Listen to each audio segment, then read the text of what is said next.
Hello friends, welcome to my channels. My name is Adiba. Today I am going to read class 6 and CERT. Now let me teach you the geography and CERT. First of all, I tell you the meaning of geography. Geography का मतलब पता होना चाहिए हमें. तो geography दो शब्द से मिलकर बना है, जियो और ग्राफी. जियो means earth और graphy means study. That is, geography means study of earth. Let me start chapter first.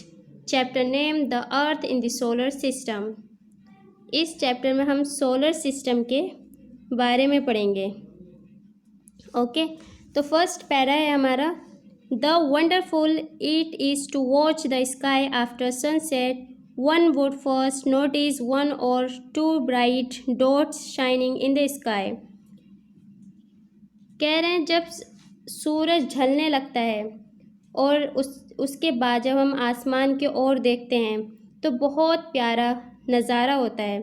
और हम उस टाइम पे देखते हैं कि एक दो डॉट्स शाइनिंग कर रही होती हैं और जल्दी ही वो डॉट्स जो हैं पूरे आसमान में फैल जाती हैं और इतनी हो जाती हैं कि हम उनको गिन भी नहीं सकते.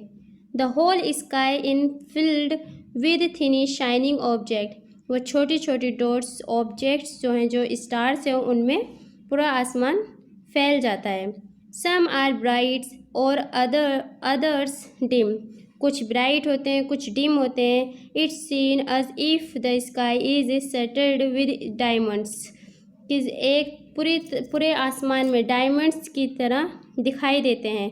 दे all appear to be twinkling. और सारे एपियर होते हैं, ट्विंकलिंग करते हैं, मतलब चमकते हैं, झिलमिलाते हैं. But if you look at them carefully you will notice that some of them do not twinkle as others do. लेकिन कुछ जब हम केयरफुल्ली उनको देखेंगे और नोटिस करेंगे कि कुछ स्टार्स जो हैं वो ट्विंकल कर रहे हैं और कुछ नहीं कर रहे. कुछ सिंपल ग्लो करते हैं, जैसे कि मून करता है. मून सिर्फ शाइन करता है और ऐसे कुछ स्टार्स भी शाइन करते हैं. Along with these bright objects, you may also see the moon on most of the day. It may, however, appear at different time, different shape, and at a different position. Moon जो है वो मतलब अपनी position change करता है, अलग होती है, उसका शेप भी अलग होता है और उसका टाइम भी अलग होता है. पूरे मतलब एक जगह नहीं होता, वो अलग अलग टाइम पर अलग अलग शेप बनाता है और अलग अलग शेप, अलग अलग पोजीशन होती है उसकी. You can see the full moon. और जब हम देखते हैं फुल मून को only once in about the month's time. मतलब पूरे एक महीने में एक ऐसी रात होती है जो फुल मून होता है, पूरा चांद होता है. उस रात को हम पूर्णिमा भी कहते हैं. A fortnight later you cannot see it at all. It is a new moon night. और फिर उसके बाद न्यू मून आता है और उस रात को हम अमावस्या. और अमावस्या आप लोगों ने बहुत ज़्यादा सुना है ये वर्ड अपनी फैमिलीज़ में, नेबर्स से. On this day you can watch the night west sky west.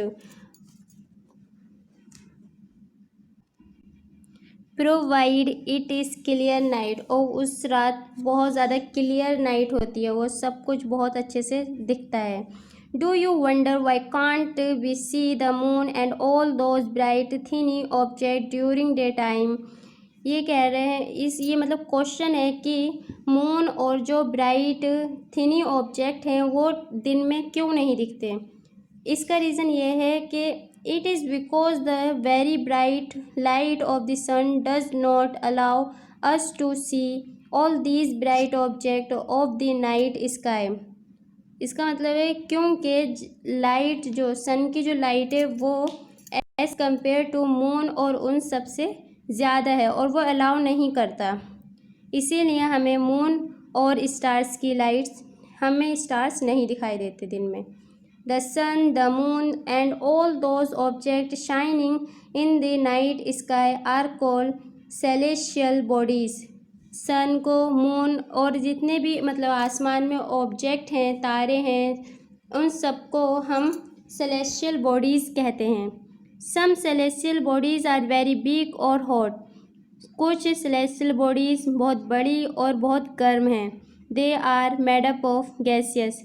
वो गैसियस से बनी हुई भी हैं। They have their own heat and light. बहुत ज़्यादा उनमें हीट और लाइट है। Which they emit in large amount, मतलब बहुत ज़्यादा लार्ज अमाउंट में उनमें लाइट और हीट है। These celestial bodies are called stars. और ये सेल्सियस बॉडीज़ जो हैं वो स्टार्स भी कहलाई जाती हैं। The sun is a star. और सन एक स्टार है। Countless twinkling stars in the night sky are similar to the sun but we do not feel their heat और light.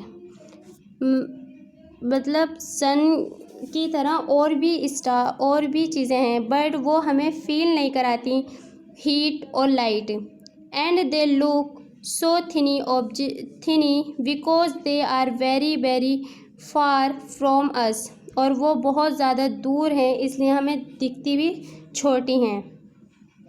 So next chapters, you must have noticed that all objects look similar when seen from a distance। अभी जो हमें मतलब छोटी चीज़ें दिखाई दे रही थी, उसका वही मतलब है कि हम बहुत ज़्यादा डिस्टेंस, बहुत ग्रेट डिस्टेंस से हम उनको देख रहे हैं। स्टार्स को हमें छोटे क्यों दिखाई देते हैं? क्योंकि बहुत ज़्यादा दूर हैं वो हमसे, इसलिए हमें वो छोटे दिखाई देते हैं। जैसे कि how small an aeroplane looks when it is flying at a great height. जैसे कि एरोप्लेन है वो हमें बहुत छोटा दिखाई देता है क्योंकि उसकी भी बहुत ज़्यादा हाइट है, हम बहुत डिस्टेंस कवर करना पड़ रहा है। While watching the night sky you may notice various patterns formed by different group of stars. हमने देखा होगा जब रात में हम आसमान की ओर देखते हैं तो कुछ स्टार्स जो होते हैं वो ग्रुप में होते हैं, पैटर्न्स बने हुए होते हैं, और उन पैटर्न्स को हम कहते हैं कॉन्स्टेलाइजेशन, मतलब group of stars, this called constellation. और उर्जा मेजर और Big Bear is one such constellations. One of the most easy recognizable constellations is the Small Bear और सप्तऋषि। ये दो ग्रुप्स हैं, इनके नेम हैं, एक का नाम है उर्जा मेजर और दूसरे का नाम है बिग बेयर, ठीक है। और एक ये सप्तऋषि जो है ये सेवन स्टार्स का ग्रुप है। It is a group of 7 stars, जो कि हमें फिगर फर्स्ट में देखने को मिल रहा है। देखो ये 7 स्टार्स हैं और इस ग्रुप को हम क्या कह रहे हैं? Saptarishi.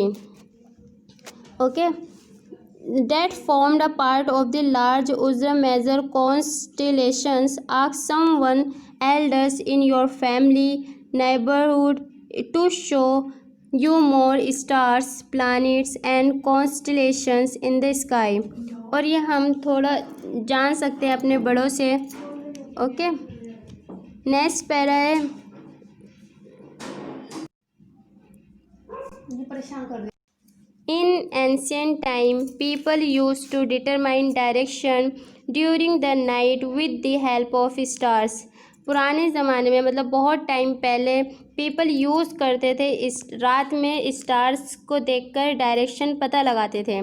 Okay, the north star indicate the north direction. जो नॉर्थ स्टार है, जो कि अभी हम इस पिक्चर में दोबारा देखेंगे कि नॉर्थ स्टार जो है वो इंडिकेट करता है नॉर्थ डायरेक्शन को। It is also called the pole star, और उसको हम पोल स्टार भी कहते हैं। It also remain in the same position in the sky. ये आसमान में एक सेम पोजीशन पर है, इसकी मतलब ये नहीं है कि चेंज हो जाए, ये चेंज नहीं होगी, एक ही जगह, इसलिए इसको पोल स्टार कहते हैं। देखो पिक्चर्स में ये है नॉर्थ स्टार, ये काफ़ी दूर है, छोटा दिखाई दे रहा है, ठीक है, इससे इंडिकेट कर लेते थे पहले के लोग। We can locate the position of the pole star with the help of सप्तऋषि। मतलब सप्तऋषि जो अभी हमने पढ़ा है कि ग्रुप ऑफ स्टार्स का जो ग्रुप है उसमें से 2 स्टार्स हमने उनकी हेल्प ली और उससे हेल्प लेकर हमने नॉर्थ स्टार्स की डायरेक्शन पता कर ली। Now some celestial bodies do not have their own heat and light. कह रहे हैं कि कुछ सेलेस्टियल बॉडीज़ जो है वो लाइट और हीट प्रोड्यूस नहीं करती। They are lead by the light of the stars. वो मतलब stars, such bodies are called planets. और कुछ ये जो स्टार्स हैं इनको हम नहीं, such bodies are called planets और इन्हें प्लैनेट्स कहते हैं। The word planets comes from the Greek word. ये ग्रीक वर्ड प्लैनेट्स का जो ग्रीक वर्ड है वो क्या है, प्लैनेटिया, विच मीन वर्डर्स। इसका मतलब वर्डर्स है। The earth on which we live is a planet. जो अर्थ है वो एक, उस पर मतलब जीवन सीमित है, लाइव है इस प्लैनेट पर, इसीलिए तो हम लोग ज़िंदा हैं यहाँ पे।